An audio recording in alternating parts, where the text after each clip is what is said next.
along. We are going to finally do what we do best, which is review games. Review games, yes. That's right. Some will make us cry, some will make us disappointed, and some will just make us want to puke. And that's why we're here to let you know what our disappointments and surprises are of 2010. All right. So I'm going to go and just rummage through the Christmas tree and find a game that I need to randomly pick. And whatever it is that I'm going to randomly pick, I'm going to have to actually review. So just to keep in mind, folks, all these games are wrapped up. We have no clue what we're going to pull out. So enjoy. I thought it would be kind of cool too. Yeah, it was definitely Dan's idea. I was just thinking, why waste time wrapping games in paper when we could just give them to each other openly? But whatever. Anyway, moving on. I'm going to go and disappear while Dan's going to take the show floor and introduce his first game. Here we go. Choosing the games that I wrapped for him, so I know which ones he's going to choose. I went ahead and chose a game. Whether it's a disappointment or a surprise, that remains to be seen. I'm just going to unwrap this here. Oh, lordy load. I seem to have gotten myself Army of Two 40th Day. Now, if you haven't already guessed by my expression, this is obviously my disappointed.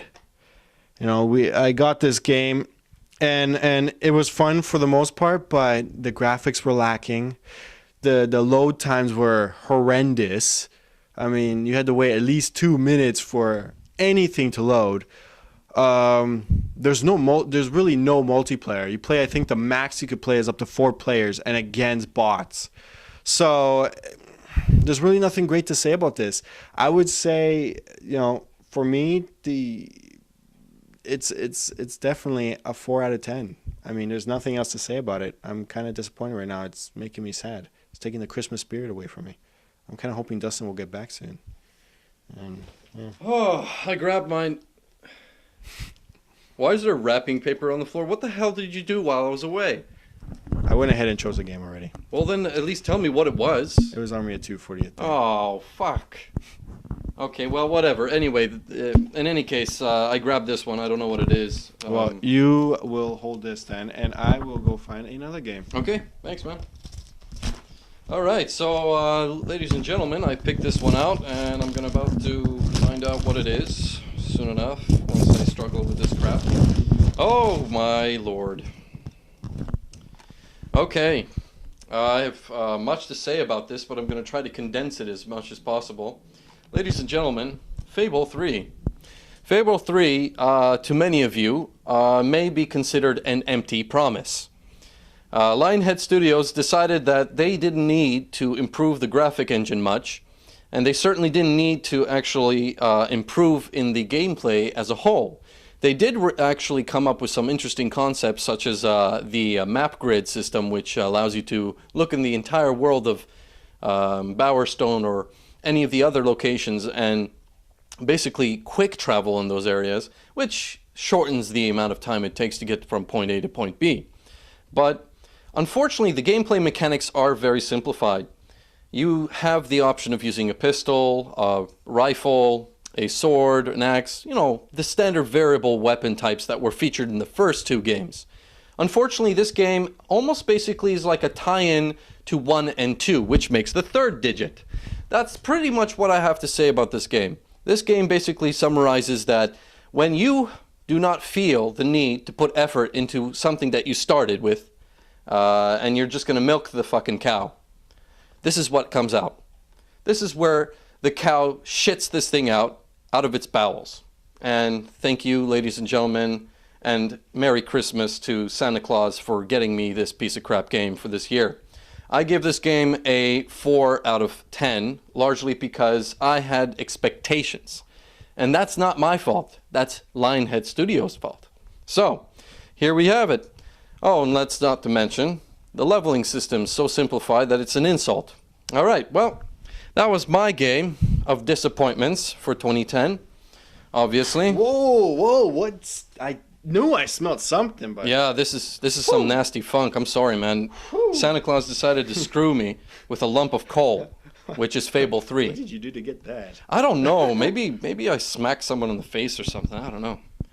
Anyway, in the meantime, I'm going to go and pick another one. I'll let you take the floor. Well, I hope I get a better one than that. Anyhow, in my hand, I hold another game. Whether it be a disappointment, I'm hoping it will be a surprise from a good studio who knows how to make games. Let's see. Let's see if I can just find. I did a great wrapping job. Oh, I think I know what it is. Yes, people, if you don't already know and aren't part of the hype, it's Red Dead Redemption. Now, with the recent release of Undead Red Dead, yes, say that 5 times. It is the uncalled sequel to Red Dead Revolver, and it delivers. Now, I'm not a big fan of Rockstar Studios, as in GTA, Grand Theft Auto. I find the game so bland, nothing to look at, and the graphics are dated. But this Rockstar has finally done it. It's just such a great thing to see. It's visually appealing to the eyes, you know. It truly is. Rockstar delivered. Free roaming, any gun. Blast their heads off. Shoot the civilians. Shoot the dog. It doesn't matter. You can shoot it. You can do it. And then with the recent release of all their DLC packs of all the characters, even some from Red Dead Revolver, is great. And they're not even that expensive. I think $3.99 on PSN Network. And with the recent release of Undead Chapter, it brings you in. It sucks you in even more. I found myself going back to this game plenty of times when I got the chance. I loved it. I gave it a 9 out of 10.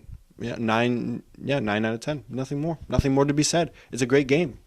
It's a great game. I love it. This, I have to say, folks, was one of my greatest surprises of this year.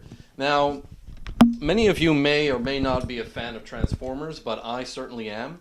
And when they decided to release this game and pretty much tip the hat to every fanboy out there, they basically said, let's tie in an imagination of the old school 1980s version perspective of the Transformers series and pretty much throw in all of our favorite characters and go through a vast adventure just before the story starts actually for the animated show.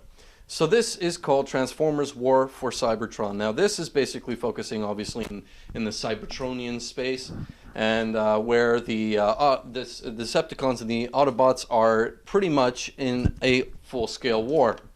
Now, in this game, I was really drawn with the simplistic combat system that was really easy and really fun to go through, the seamless transitions of transforming between vehicular mode and also the robot mode. And I have to say, this was just freaking fantastic. It was like a giddy little gift for the boy inside of me. And I have to say the multiplayer experience makes this even 10 times better, with classes and experience gaining similar to what Call of Duty brought in. And basically you can use practically every character from the storyline in the multiplayer experience, and with some DLC content you can even add an extra cast with some additional map packs. And this game's just freaking fantastic. It caters to all the fanboys out there, and it's just a tip of the hat, like I said before. So I'm giving this game basically a 7 out of 10.